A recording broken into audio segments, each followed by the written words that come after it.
This is the Tom McConnell Show on the Voice of Niagara. News Talk 610 CKTB. Text the Tom McConnell Show at 61010. 4:48 is our time. Bunny Heslop coming up with the news, including catastrophic bee deaths in Niagara at 5 o'clock. Rod Mahood will take another look at sports as well, and a chance for you to win a $100 OLG Play voucher coming up in the next hour. Joining me on the program, it is May. It is Help Kids Shine Month. He is the chair of the board for the Niagara Children's Center.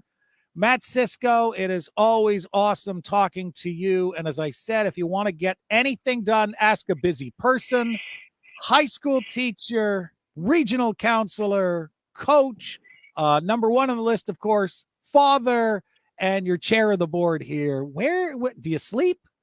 Where do you find the time? I try to sleep.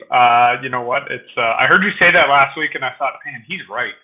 I should slow down. But no, this is I always say when it comes to the Children's Center specifically, I do have a lot of stuff going on. But if I was going to give any of my time outside of my family and my job, this is where I would give my time. It is such an incredible place, and I heard you talking before the break just about how much change it creates in the lives of people in this region. And no, it's every second is worth it. And if I could give more, I would.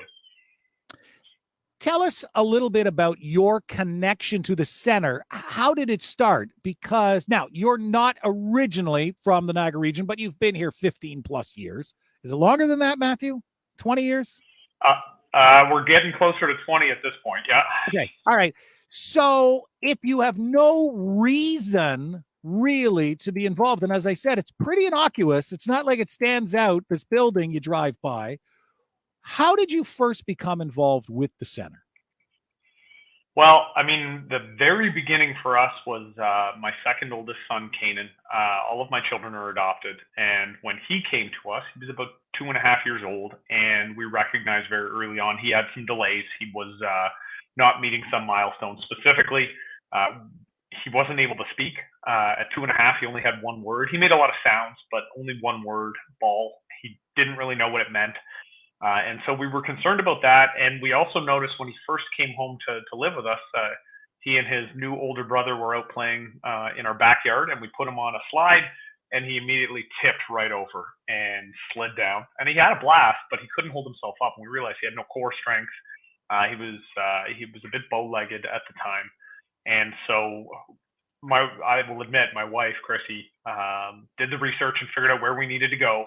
Talked to our pediatrician, got the referral, and we went up to the Children's Center. And I always like to use Kanan as my example because, like I said, no language skills, and he's 12 now. He speaks 2 languages fluently. He couldn't hold himself up. Now he plays multiple sports. He's a triathlete. He plays football. He plays hockey. And none of that would have happened if it weren't for the Children's Center. We credit the speech and language folks there immensely for his language abilities. So when my third son came to us, recently having been diagnosed with autism, we didn't really know where to turn. And so we went to the Children's Center, and they really set us on the path. And it was almost like a one-stop shop of, okay, you need to go see these people, and you need to look into this funding, and you need to, everything was there, and we knew we had that path. And so when my daughter came to us and we had concerns about milestones, we brought her there, and they were able to put our mind at ease that no, she was hitting milestones in some places maybe a little bit slower, but in some places a little bit faster, normal development for a kid. And so for 3 of our 4 kids, we've been through there. And I just happened to have seats next to the chair of the board at the time, Don Fretz, and I thank him every time I get to talk about it for bringing me in. He asked me if I'd be interested in serving on the board, and I jumped at the opportunity, and I've been there now since 2015.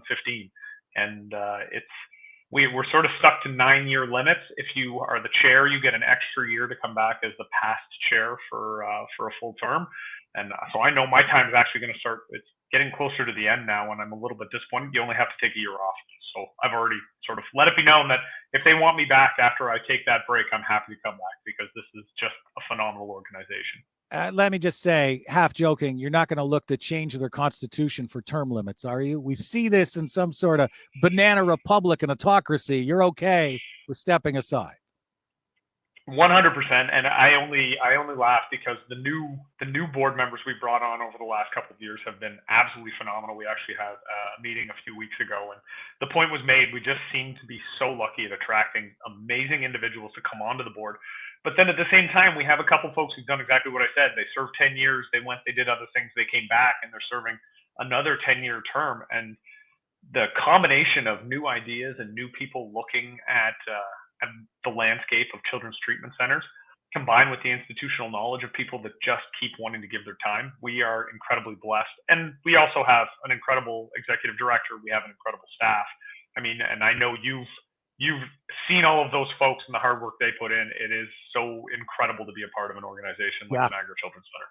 Yeah, and it's amazing going back to Canaan, and this line has been used by you and by others, and it's almost like, ironically, the kid we couldn't get to speak now won't stop speaking, right?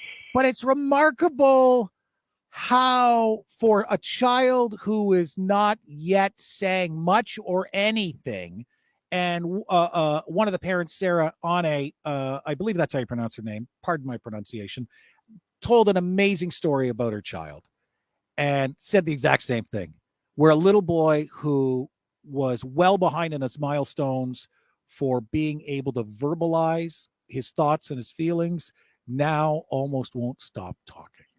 And it is a great problem to have as a parent, because eventually they get to the age, Matthew, where it's like me, where they just don't want to talk to you. Like, it's like they have other things they would like to do and other people they would like to talk to. So that's a different challenge. But when you see a child come so far so quickly, it just must have been amazing to watch that transformation. It really is. And that's, I think 10 short years, and I mean, they seem long and they seem short at the same time, but it blows my mind when I listen to Kane. Just, he can carry on a conversation in French. We were in Quebec over March break, and he happily chattering away with my aunt and uncle, who are both fluently bilingual, but want me to practice my French, and his is way better than mine is. And I just keep thinking, you're the kid who couldn't speak. And it's true. They don't stop talking, and the kid who didn't speak is now the most talkative. But we get to see that as board members. We get to see that all the time. Every month we have a board education session. It's usually about a half an hour. We get presentations from the different clinical managers, and they'll present case studies, families that are happy to share the successes. We see, sometimes when treatment doesn't work as well. It's something that the board's been really acutely anxious about. We want to know when there are things that need to be improved as well. But we get these chats with parents, and they talk about there's communicative assistance devices, that help kids who won't be able to necessarily speak, but they can use devices that will allow them to be able to communicate with their parents, with their families, with their friends. And we get to read those stories and hear those stories from the parents. We get to see them from the kids. We get to talk to the teachers in the classroom and talk about how a child who they thought was very quiet and introverted, it turns out had so much to say, but just had no capacity to say it. And we've been able to put them together with technology, which gives them a voice. And, my day job is as a teacher, and seeing kids find their voice is a thing that I wanted to be a part of just in my day job. And to get to do this in my volunteer work as well is just, it's out of this world amazing. And it's, like I said, I feel blessed every day that I get to do this. Yeah. Today, it's interesting as well. The Premier is going to go to the Lieutenant Governor, and we're going to dissolve. We're going to have an election campaign. And it does not matter the party in power, because all of them have been in power, and this center still is not fully funded. And there's lots of things that the government covers, but there's restrictions, right? And there's limits, and there's a cap. And so what money raised does is buy time for therapists. It cuts down on wait lists.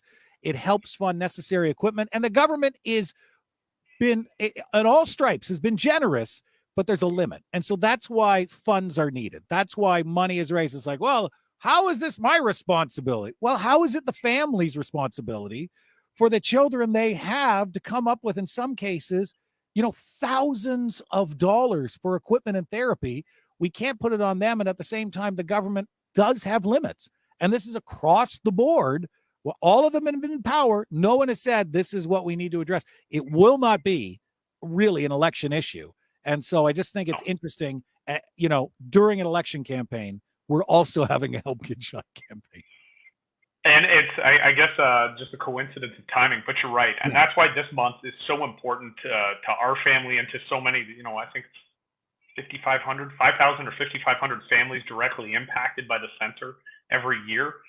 We desperately need to continue to go to the community for exactly that reason. And I will say, we get amazing support from Sam Oosterhoff and from Jenny Stevens and Jeff Birch and Wayne Gates and Jim Bradley. I'm also my boss at the region, but Jim Bradley has been an incredible supporter for 40 years. So we've had government and opposition MPPs, cabinet ministers, but at the end of the day, so many competing priorities. We're lucky to have received an increase last year in our budget, but we still need to go back to the community because that wait list, we worked really hard to try and keep it as manageable as possible, get it as short as possible so we can get kids in for the treatment. But that's what this month is all about, because we need the extra dollars. And I will say, I've been a part of this now for 7 years, and to see the response we get from the community every year is amazing. This year is no different, though.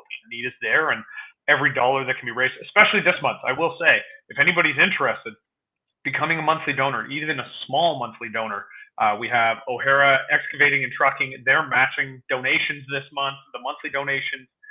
It's something that my family's done, and I would strongly encourage, because the joke is, unless you have a family member or a friend whose family member has gone through the center, maybe you don't know the need, but the need is there. And ultimately, it's a little bit of a donation that winds up paying huge dividends for the Niagara region over the course of time. Matt Siscoe, board chair for the Niagara Children's Center. As always, appreciate your time. Thank you for joining us. Now go back to doing one of your 1,000 other activities that are important. Thanks, Tom. You take care.